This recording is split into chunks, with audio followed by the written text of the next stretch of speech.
Hey guys, in this video I'm sharing a recipe for a copycat version of Chipotle chicken. I found this recipe at browneyedbaker.com and I will share the link to the original recipe in the description box below. Now if you love the marinated chicken that they serve up at Chipotle, you're going to love this recipe. The key to getting all the great flavor is in the marinade. So let's get started.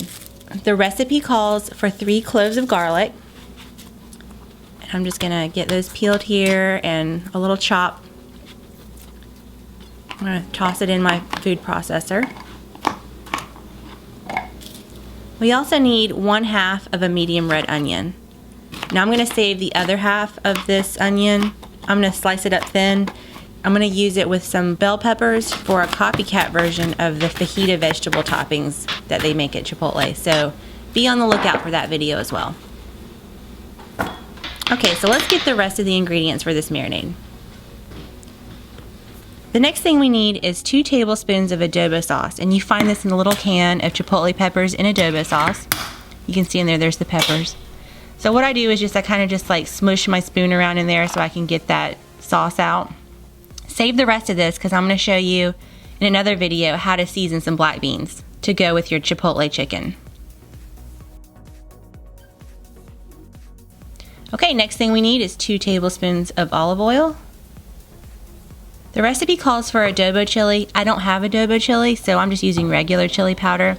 And we need 2 tablespoons of that. We need a teaspoon of ground cumin, 1 teaspoon of dried oregano,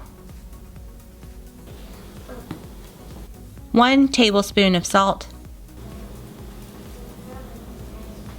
and 1/2 teaspoon of ground black pepper.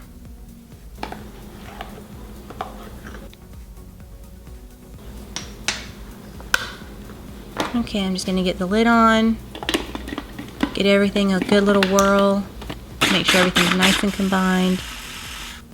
Let's take a look. It already smells like Chipotle. Okay. So this, here, take a look. It looks a little thick and it's fine. You can certainly use it just like this. I just like to add a little water to thin it out a little bit.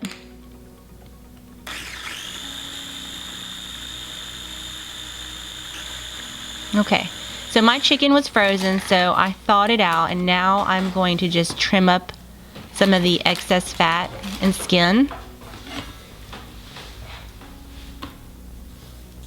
And then I'm going to transfer it to a new zip top bag.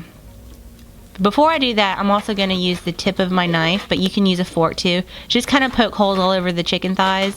So that way when you pour in the marinade, it just kind of really like gets in everywhere and all those flavors will just marinate together. Okay, here's the marinade.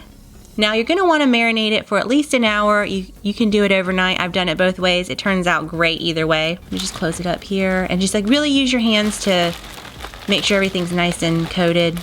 Now before you pop it back in the fridge, I recommend just placing the bag in a bowl. Just in case something leaks, you won't have a big old mess in your fridge. Okay, chicken's ready to cook now.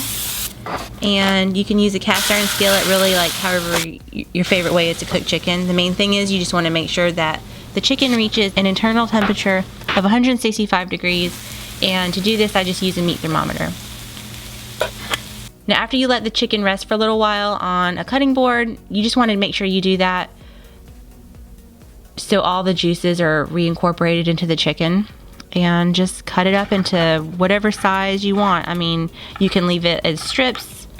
I like to cut them into bite-sized pieces to make into like one of those rice bowls that they have at Chipotle. And there you have it.